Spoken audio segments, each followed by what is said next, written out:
Sir యాక్చువల్‌గా last ఎపిసోడ్‌లో మీరు సగమే చెప్పారు. మిగతా సగం ఎందుకు వదిలేసారు? మనకు కూడా కొంచెం క్యూరియాసిటీ బాగా ఎక్కువైపోయింది. అయితే వీధి పోట్లలో మనకు మంచి వీధి పోట్లు అనేది చాలా బాగా ఎక్స్‌ప్లెయిన్ చేశారు. మరి వీధి పోట్లలో చెడువి కూడా ఉంటాయి. సో వీధి పోట్లు బాగా ప్రభావితం చూపించడం వల్ల ఒక్కొక్కసారి ఆ ఇంట్లో చెడు ప్రభావం అనేది చాలా ఎక్కువైపోతుంది. మరి వీటిని ఇది చెడు వీధి పోటు అని మనం ఎలా గ్రహించాలంటారు? అది ఎలా తెలుస్తుంది? దాంతో పాటు ఒకవేళ దాన్ని మనం కనిపెట్టడం కలిగితే దానికి పరిహారం దాన్ని ఎలాగో మనం కొంచెం జరుపుకోవచ్చు అంటారు. ఏమైనా ప్రభావితం? ఓకే అండి. లాస్ట్ ఎపిసోడ్లో మనము మంచి చేసే వీధి పోట్ల గురించి చర్చించుకున్నాం. ఇప్పుడు చెడు చేసేటివి వీధి పోటు అనే పదానికి కరెక్ట్గా సూట్ అయ్యేటి ఇవే. ఇవి మొత్తం 4 అంటే 8 అండి. 8లో లాస్ట్ ఎపిసోడ్లో మనం 4 మంచి గురించి చెప్పుకున్నాం. సో ఈ రోజు చెప్పే దాంట్లో ఏంటంటే 4 చెడు చేసేటి వీధి పోటు. పోటు అంటే పొడిచేవాడు అనమాట, మనల్ని ఇబ్బంది పెట్టేవాడు.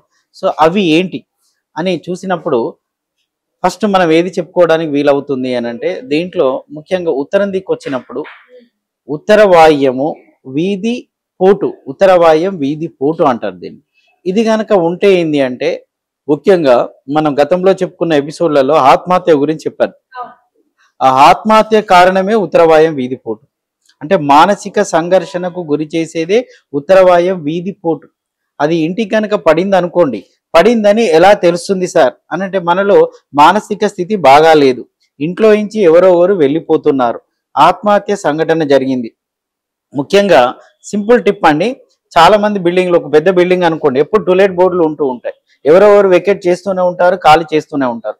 దాని కారణము ఉత్తరవాయం వీధి పోటు ఉందనుకోండి, తప్పకుండా ఇప్పుడు చూడండి మీరు ఇప్పుడు నార్త్ వెస్ట్ కార్నర్ బిట్ అనుకోండి, నార్త్ వెస్ట్ కార్నర్ కు ఉత్తరవాయము వీధి పోటు పడే అవకాశం ఉంటుంది. అలాంటి ఇళ్లలో టూలెట్ బోర్డులు ఉంటాయి. అవునా కాదా మీరు చూసుకోండి, నేను చెప్పిందే నమ్మాలని ఏం లేదండి. ఎక్కువ టూలెట్ బోర్డు అలాంటి బిల్డింగ్కే కనబడుతూ ఉంటాయి. నేను చాలా బిల్డింగ్లకు వెళ్ళాను సార్, దీని వల్లనే మేము ఇక్కడ ఉన్న వాళ్ళు వెకెట్ చేస్తున్నారని చెప్పాను. దాన్ని సెట్ చేసిన తర్వాత చాలా మంది వెకెట్ చేయడము తగ్గిపోయింది. లేకుంటే ఇమ్మీడియట్ గా వెకెట్ 6 నెలలకు 3 months 6 months కు వెకెట్ చేస్తూ ఉంటారు. మరికొన్ని సందర్భాల్లో ఓనర్స్ నే మారుస్తూ ఉంటుంది. ఉత్తరవాయం వీధి పోటు ఉందనుకోండి, ఓనర్స్ ను మారుస్తూ ఉంటుంది. కొందరు నేను చెప్తూ ఉంటాను, సార్ కొన్నాను, నేను కొనాలనుకున్నానంటే బహుశా నువ్వు 4th ఓనర్ 5th ఓనర్ అంటాను. లేదు సార్ ఆయన ఫస్ట్ నీ సెకండ్ అంటే వెళ్ళి అడిగి రమ్మంటే అడిగి వస్తారు, సార్ నీ 4th ఓనర్ అని చెప్తూ ఉంటాడు. సో ఓనర్స్ ను మార్చేస్తుంది అంటే ఉత్తరవాయం వీధి పోటు ఎఫెక్ట్ ఓనర్స్ ను మారుస్తుంది. కొన్ని సందర్భాల్లో ఇంట్లో జనాలను బయటికి పంపిస్తుందండి, అంటే ఓనర్స్ మారుస్తుంది, లేదా వ్యక్తుల్ని బయటికి పంపిస్తుంది. కొన్ని సందర్భాల్లో వాళ్ళకి అదృష్టం ఉంది అనుకోండి, వేరే కంట్రీస్ కి పంపిస్తుంది, ఆ ఇంట్లో ఉండకుండా. లేదు మీరు అలాగే ఉన్నారనుకోండి, ఆత్మహత్య చేసుకునేలాగా ప్రేరేపించి శవాలను కూడా బయటికి పంపిస్తూ ఉంటుంది. అది ఉత్తరవాయం వీధి పోటు చేసే మాయ, అది మానసిక సంఘర్షణ. పిల్లలు కూడా ఇంట్లో నుంచి వెళ్ళిపోతూ ఉంటారండి, ఎక్కడికో చాలా దూరంగా వెళ్ళిపోతూ ఉంటారు. అది అంత మంచి వీధి పోటు కాదు. అదేవిధంగా మనం ముఖ్యంగా నైరుతి వీధి పోటు, ఇప్పుడు నైరుతి వీధి పోటులో చూస్తే పడమర నైరుతి వీధి పోటు ఉంటుంది, దక్షిణ నైరుతి వీధి పోటు ఉంటుందండి. ఈ 2 వీధి పోట్లు మంచివి కావండి.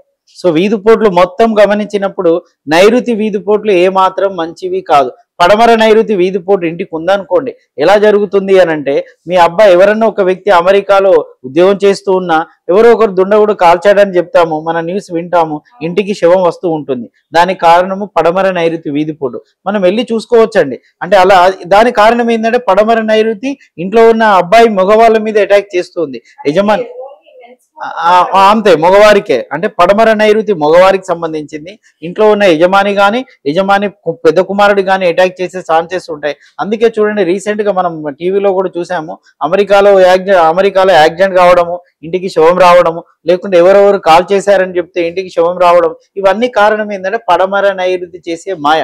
దాన్ని మనం గమనించుకోవచ్చండి, చూస్తే తెలిసిపోతుంది. సరే ఇలా అవుతుందని అనుకోవచ్చు, అదే పడమర నైరుతి వీధి పోటు ఉంది అనుకోండి, ఇంట్లో నుంచి రౌడీ షీటర్ తయారవుతాడు, వాడు ఎప్పుడు జైలుకి వెళ్తూనే ఉంటాడు, ఎవరెవరిని కొడుతూనే ఉంటాడు, వాడి మీద ఎప్పుడు కేసులు ఉంటూనే ఉంటాయి, వాడు ఒక క్రిమినల్ గా తయారవుతూ ఉంటాడు. ఈ క్రిమినల్ తయారు చేసింది ఎవరు? పడమర నైరుతి వీధి పోటు.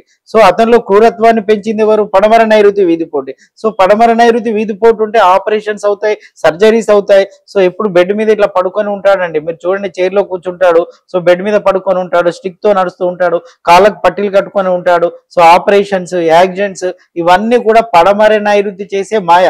నేను చెప్పిన నమ్మాలా వద్దా అంటే మీరు పరిశీలించుకోండి, ఎక్కడైతే యాక్సిడెంట్ అయితే వెళ్ళి చూడండి అండి. సో బెడ్ మీద పడుకోను అంటే వెళ్ళి చూడండి, అన్ఎక్స్పెక్టెడ్ అనుకోకుండా యాక్సిడెంట్ అయింది, చనిపోయాడంటే కూడా పడమర నైరుతే. ఇవన్నీ కూడా నేను ఊహించి చెప్పినవి కాదండి, శాస్త్రంలో ఉన్నాయి. మరి శాస్త్రంలో ఉన్నాయని చెప్పి నేను చెప్పడం కన్నా నా అనుభవం ఎక్కువ. నేను గత 15 years నుంచి ఇవి గమనిస్తూ ఉన్నాను. సో నేను చెప్పిన తర్వాత జరిగిన వాళ్ళు కూడా ఉన్నారు, వెళ్ళిన తర్వాత ఇలా జరిగే ఉండే అవకాశం అంటే కూడా టాలీ చేస్తే సూట్ అయిన సందర్భాలు ఉన్నాయి. అందుకే వాస్తు నమ్మడం అనేది జరుగుతుంది. అది పడమర నైరుతి చేసే నెగిటివ్ అండి, అది చాలా జాగ్రత్త పడాలి. తర్వాత దక్షిణ నైరుతి ఉంది. దక్షిణ నైరుతి ఆడవారి మీద ప్రభావం. అది ఎలాంటి ప్రభావం చూపుతుంది అని అంటే యజమానురాల మీద ప్రభావం చూపుతూ ఉంటుంది. చూడండి, చిట్టీల పేరుతోటి కొంతమంది ఆడవారు చిట్టీలు వేస్తే అనుకోకుండా ఎదుటి వ్యక్తి డబ్బులు ఇవ్వకపోయినా, వీళ్ళు చిట్టీల డబ్బులు కట్టకపోయినా వాళ్ళు తీసుకెళ్లి జైల్లో పెడుతూ ఉంటారు. సో వ్యాపారం వాళ్ళు కారణం ఏంటి అంటే లేడీ మీద ఎందుకు కేసు అవుతుంది అంటే పడమర దక్షిణ నైరుతి ఎఫెక్ట్ అండి. సో దక్షిణ నైరుతి ఇంటి యజమానిరాల మీద ఆపరేషన్స్ అవుతాయి, సర్జరీస్ అవుతాయి, బెడ్ మీదనే పడుకొని ఉంటుంది, నడవలేని పరిస్థితిలో ఉంటుంది. అది దక్షిణ నైరుతి ఎఫెక్ట్. గుండెపోటు కూడా వస్తూ ఉంటుందండి, సడన్ గా ఆడవారు చనిపోతూ ఉంటారు చూడండి, అది దక్షిణ నైరుతి ఎఫెక్ట్. అదే పడమర నైరుతి మగవారి మీద ఎఫెక్ట్ అయ్యి పెరాలసిస్, అతను కూడా గుండెపోటుకు దారితీస్తూ ఉంటుంది. దక్షిణ నైరుతి కూడా గుండెపోటుకు దారితీస్తూ ఉంటుంది. ఆడవారికి కూడా పెరాలసిస్ రావచ్చు, సడన్ డెత్ కూడా జరగవచ్చు అండి. సో కాళ్ళ ఆపరేషన్స్ కావచ్చు, నడవలేని పరిస్థితిలో ఉండొచ్చు. అది దక్షిణ నైరుతి, అది చెడుదే. పడమర నైరుతి ఇది కూడా చెడు చేస్తుంది. ఉత్తర వాయుము ఇది కూడా చెడు చేస్తుంది. ఈ 3 వీధి పోట్లు చెడు. ఇంకో 4వది ఉందండి, అది తూర్పాగ్నేయము వీధి పోటు, అది కూడా చెడు చేస్తుందండి. ఈ తూర్పాగ్నేయ వీధి పోటు వల్ల నష్టమే అంటే మనకు తూర్పు నుంచి ఉత్తరం దిక్కు వెళ్ళినప్పుడు ఉత్తర ఈశాన్యం వస్తుంది, తూర్పు నుంచి ఆగ్నేయం దిక్కు వెళ్ళినప్పుడు తూర్పాగ్నేయ వీధి పోటు వస్తుంది. దీనివల్ల ఎవరి మీద ఎఫెక్ట్ ఉంటుంది? ఆ ఇంట్లో ఉండే స్త్రీ ఒంటరిగా ఉండే అవకాశం ఉంటుందండి. ఆడవారు సఫర్ అవుతూ ఉంటారు, అంటే భర్త లేకుండా లేడీ ఒంటరిగా ఉండే అవకాశం ఉంటుంది. రెండవది, కూతురికి పెళ్ళైంది అనుకోండి, వచ్చి ఇంట్లో ఉంటుంది, అంటే తను కూడా భర్త లేకుండానే, భర్త ఎక్కడో ఉంటాడు, తను ఉండనట్టు ఉంటుంది. లేదా అనారోగ్య సమస్యలు వస్తూ ఉంటాయి, రిపీటెడ్ గా హాస్పిటల్స్ వెళ్తూ ఉంటాడు, ఆ ఇంట్లో వాళ్ళకి శుభాలు ఉండవు, ఎప్పుడు అనారోగ్య సమస్యలు ఉంటాయి, ఆర్థిక ఇబ్బందులు ఉంటాయి. ముఖ్యంగా ఇంట్లో ఉన్న ఆడపిల్లలు ఎక్కువ సఫర్ అవుతూ ఉంటారు. దీనికి కారణం ఏంటంటే తూర్పాగ్నేయము వీధి పోటు. తూర్పాగ్నేయం వీధి పోటు చెడు చేస్తూ ఉంటుంది, అది మంచి చేయదు. నేను చెప్పిన లక్షణాలు ఉంటే దాని ఎఫెక్ట్ ఉన్నట్టే. సార్ అది మళ్ళీ ఆ తూర్పాగ్నేయము వీధి పోటు వల్ల జరుగుతున్న ఈ అనారోగ్య సమస్యలతో పాటు, ఆర్థిక ఇబ్బందులతో పాటు, హాస్పిటల్ సంఘటనలతో పాటు ఎప్పుడు చూసినా శుభం అనేది ఆ ఇంట్లో ఉండదండి. ఇంట్లో ఎప్పుడు గొడవలు అవుతూనే ఉంటాయి. గొడవలు ఎందుకు అవుతాయి అంటే అక్కడ ఫైర్ ఇంబ్యాలెన్స్ అయిపోతుంది, ఫైర్ ను బ్యాలెన్స్ చేసుకోవడం కోసం ఎప్పుడు గొడవలు అవుతూ ఉంటాయి. సో అందుకనే తూర్పాగ్నేయం వీధి పోటు ఉన్నా జాగ్రత్త పడాలి, దక్షిణ నైరుతి వీధి పోటు ఉన్నా జాగ్రత్త పడాలి, పడమర నైరుతి జాగ్రత్త పడాలి, ఉత్తర వాయుం వీధి పోటు జాగ్రత్త పడాలి. అవును సార్ ఇవన్నీ చెడు చేస్తాయి అని చెప్పి ఇల్లులను వదిలేసి వెళ్ళిపోవడము అని చేస్తే అది సొల్యూషన్ కాదు. మరి ఒక మనిషికి వ్యాధి వచ్చిందండి, రోగం వచ్చింది అని చెప్పి చనిపోతామా ఏంటి? అందరు నన్ను అడుగుతుంటారు, సార్ మేము ఇల్లును అమ్మేసుకుంటాం. అమ్ముకొని ఎక్కడికి వెళ్తారండి? ఈ వీధి పోట్లన్నీ మీ మూలాలు, తాత ముత్తాతల నుంచి వెంటాడుతున్న మూలాలు చూసుకోండి మీరు. అందుకే నేను ఏమంటాను, వ్యక్తి వ్యాధి వస్తే దాన్ని మెడిసిన్ తీసుకొని మనం అనారోగ్యాన్ని నయం చేసుకోవాలి తప్ప, సార్ మేము ఇల్లు మార్చుకుంటామంటే మీకున్న వ్యాధితో వేరే ఇంటికి వెళ్తే వ్యాధి పోతుందా? పోదు కదా. అదే విధంగా మీరు ఏ ఇంట్లో ఉంటారో, ఏ వీధి పోట్లు మిమ్మల్ని అటాక్ చేస్తున్నాయో వాటిని సెట్ చేసుకోవాలి. ఎలా సెట్ చేసుకోవాలి ఇప్పుడు చెప్తున్నాను చూడండి. ప్రతి దానికి పరిష్కారం ఉంటుంది. వెళ్ళగానే వాస్తు రాగానే సార్ బాగాలేదా, అయితే మేము అమ్మేసుకుంటామండి, వెళ్ళిపోతాం. అమ్మేసుకొని ఎక్కడికి వెళ్తారండి? మీరు మీ ఫ్రెండ్ వాళ్ళ ఇంటికే వెళ్తారు, ఇలాంటి లక్షణాలు ఉన్న ఇంటికే వెళ్తారు. కారణము ఈ మీ మూలాలే. నైరుతి వీధి పోటు మిమ్మల్ని అటాక్ అవుతుందంటే మీ తాత ముత్తాతల నుంచి వచ్చిన సబ్జెక్ట్ అండి. తూర్పాగ్నేయం వచ్చిందంటే తాత ముత్తాతల నుంచి. చూసుకోండి నేను చెప్పిన సబ్జెక్ట్ అవునో కాదు. మన బాడీలో జీన్స్ ఉన్నాయండి. షుగర్ వస్తే డాక్టర్ ఏమంటాడండి, మీకు షుగర్ ఉంది, మీ తాతగారికి ఉందా, మీ నాన్నకుందా అని అడుగుతారు. అంటే ఏమంటాము, అవును సార్ వాళ్ళకు ఉందో, కానీ వాళ్ళు ఇప్పుడు లేరు, కానీ వాళ్ళకు ఉంది కదా జీన్స్, మీలో ఉన్నాయి కదా, మీ పాతిళ్ళు లేవు. కాకపోతే ఇప్పుడు మీకు ఆ జీన్స్ ఎట్లా ఉన్నాయో ఆ మూలాలు ఉంటాయి. అందుకే మీ ఇంట్లో ఈ మూలాలు ఉన్నాయంటే గతం నుంచి వచ్చినాయి అర్థం. అందుకే అంత మాత్రం ఇల్లు నమ్మేసి వెళ్తే ఎక్కడికి వెళ్తారండి? ఈ బాడీలో ఉన్న షుగర్ పోతుందా? అలాగే మనల్ని వెంటాడుతున్న మూలాలు పోతాయా? పోవన్నమాట. మూలాలు మనల్ని వెంటాడుతూనే పోవు. అందుకనే మనం సెట్ చేసుకున్న తర్వాత మంచి రిజల్ట్ వచ్చిన తర్వాత ఎక్కడికి వెళ్ళా కూడా మంచి ఇల్లు దొరుకుతుంది. ఇప్పుడు నువ్వు మంచివాడు అయితే నీ మంచి ఫ్రెండ్ ఆకట్టుకుంటాడు, నువ్వే చెడ్డవాడు అనుకో చెడునే ఆకట్టుకుంటావు. నీ హ్యాబిట్స్ ఎలా ఉంటే నీకు దొరికే ఫ్రెండ్స్ కూడా అలాగే ఉంటారు.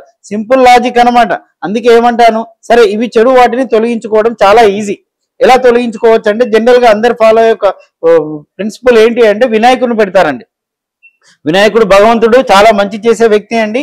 కానీ నేనేమంటానంటే వినాయకుడిని పెట్టగానే అది పోదు అనమాట. జనరల్ కాన్సెప్ట్ ఏంటి అంటే దీపం పెడితే నెగిటివ్ ఎనర్జీని కట్ చేసే శక్తి ఉంటుంది. పూలు పెట్టారనుకోండి నెగిటివ్ ఎనర్జీని కట్ చేసే శక్తి ఉంటుంది. కానీ వినాయకుడిని పెడతారు, దీపం పెట్టారు, పూలు పెట్టారు, ఏం పెట్టారు. సో నెగిటివ్ని కట్ కాదండి. మీరు గమనించండి, వినాయకుడిని పెట్టకున్నా దీపము పూలు పెట్టండి, నెగిటివ్ కట్ అవుతుంది. సార్ ఈ దీపం పూలు ఎవరు పెడతారు సార్, భలే ఉన్నారు. సో ఇలాంటి నెగిటివ్ కట్ చేయడానికి వాస్తులో నేను మొదటి నుంచి నేనే ఆ సబ్జెక్ట్ మీద పరిశోధన చేసి అందరికీ చెప్తున్న టిప్ ఏంటంటే తులసి చెట్లు పెట్టానని చెప్తున్నానండి. తులసి చెట్లు చాలా పవర్ఫుల్ ఎలక్ట్రోమాగ్నెటిక్ వేవ్స్ సృష్టించి నెగిటివ్ ని కట్ చేసే శక్తి ఆ తులసి చెట్లకు ఉంటుంది. ఎక్కడైతే వీధి పోటు పడుతుందో అక్కడ తులసి వనాన్ని పెంచండి, తులసి చెట్లను విపరీతంగా పెంచండి, నెగిటివ్ ఎనర్జీ కట్ అవుతుంది. సార్ మీరు భలే ఉన్నారు, గ్రౌండ్ ఫ్లోర్ అంటే మనం కాంపౌండ్ పెడతాం, ఫస్ట్ ఫ్లోర్ కూడా బాల్కనీలో పెట్టండి, సెట్ బ్యాక్ చేసిన ప్లేస్ లో పెట్టండి. ప్రతి ఫ్లోర్ కి అటాక్ అవుతుందండి, ఓన్లీ గ్రౌండే కాదు. సో 20 ఫ్లోర్స్ ఉంది అనుకో, 20 ఫ్లోర్స్ కి అటాక్ అవుతుంది. డౌట్ ఏం మాత్రం లేదు సార్, 6 ఫీట్ వరకే కదా అనుకున్నా, లాంగ్ టర్మ్ లో అటాక్ అవుతుంది. నా అనుభవంలో అవి కూడా చూశాను. సో తులసి చెట్లు పెంచుకోండి, ఎక్కడ వీధి పోటు ఉంటుందో అక్కడ తులసి చెట్లు పెట్టండి. బెస్ట్ రెమెడీ అండి, డబ్బులకు ఎక్కువ ఖర్చు కాకుండా. తులసి చెట్లు ఎక్కడ పెట్టాలంటే నేలలో పెట్టాలండి. గుర్తు కుండీలో పెట్టారనుకోండి అంత పవర్ఫుల్ కాదండి. తులసి చెట్లు నేలలో పెట్టడం వల్ల వేర్ల నుంచి ఎలక్ట్రోమాగ్నెటిక్ వేవ్స్ ప్రొడ్యూస్ అయిపోయి ఇంట్లో పాజిటివ్ ఎనర్జీ వస్తుంది. అటు నుంచి వచ్చిన నెగిటివ్ ఎనర్జీని కట్ చేసే శక్తి తులసి చెట్లకు ఉంది. అది ఒక బెస్ట్ రెమెడీ అండి. లేదు సార్ ఇంకొక రెమెడీ చెప్పండి అంటే ఏం చెప్తానంటే, ఎక్కడి నుంచి అయితే వీధి పోటు వస్తుందో ఆ ఏరియాలో చిన్న గోడ కట్టుకోండి, అంటే ఒక 6 ఫీట్ వరకు వాల్ కట్టుకోండి. కాంపౌండ్ కన్నా ముందు మరొక కాంపౌండ్ లాగా, అంటే 6 ఫీట్ వాల్ హైట్ ఎంత వరకు పడుతుందో అంతవరకు మీ కాంపౌండ్ వాళ్ళకు పక్క కొట్టి కట్టిన గోడకు మధ్య 1 ఫీట్ గ్యాప్ ఉంచండి. అదొకటండి. లేదు అంటే ముంగడ ఒక చిన్న షెడ్ వేసుకోండి, లేదంటే ముంగడ ఒక చిన్న రూమ్ నిర్మాణం చేసుకోండి. అంత ప్లేస్ ఒక 2-3 ఫీట్ వరకు ప్లేస్ వదిలిపెట్టి ఒక చిన్న నిర్మాణం చేయండి. సో దాంతో అక్కడి నుంచి వచ్చిన నెగిటివ్ అనేది అది తీసుకుంటుంది. ఉత్తర వాయువ్యంకైనా అదే అండి, తూర్పాగ్నేయంకైనా అదే, దక్షిణ నైరుతికైనా అదే, పడమర నైరుతికి కూడా ఇదే విధానం. కానీ అది తీసుకోకుండా మీరు దాన్ని పట్టించుకోకుండా వెళ్ళిపోయారనుకోండి, అది నెగిటివ్ ఇంపాక్ట్ చూపించే అవకాశం ఉంటుంది. కొన్ని సందర్భాల్లో ఇంతకుముందు నేను లాస్ట్ ఎపిసోడ్ లో చెప్పినట్టుగా దక్షిణాగ్నేయం మంచిగా చేస్తుంది, కానీ సరే మాకు చెడు జరుగుతుందని చెప్పి దక్షిణాగ్నేయం క్లోజ్ చేస్తారు. మీకు తెలియని విషయం ఏంటంటే రోడ్ల వెడల్పును బట్టి కూడా ఉంటుంది. రోడ్ వెడల్పు 40 ఫీట్ ఉందనుకోండి, మీకు సౌత్ దిక్కు 60 ఉందనుకోండి, ఆ 40 ఫీట్ నుంచి వచ్చే రోడ్డు టర్నింగ్ లో దక్షిణ నైరుతిని చూస్తుంది. అప్పుడు నైరుతి వల్ల దోషం ఏర్పడుతుంది. చాలా ఇళ్లకి వెళ్ళినప్పుడు దక్షిణ నైరుతికి గోడ కట్టడము, దక్షిణ నైరుతిని కట్ చేసుకునే ప్రయత్నాలు దక్షిణ ఆగ్నేయాన్ని గోడ కట్టడము చేస్తున్నారు. కానీ ఆ వీధి టర్నింగ్ లో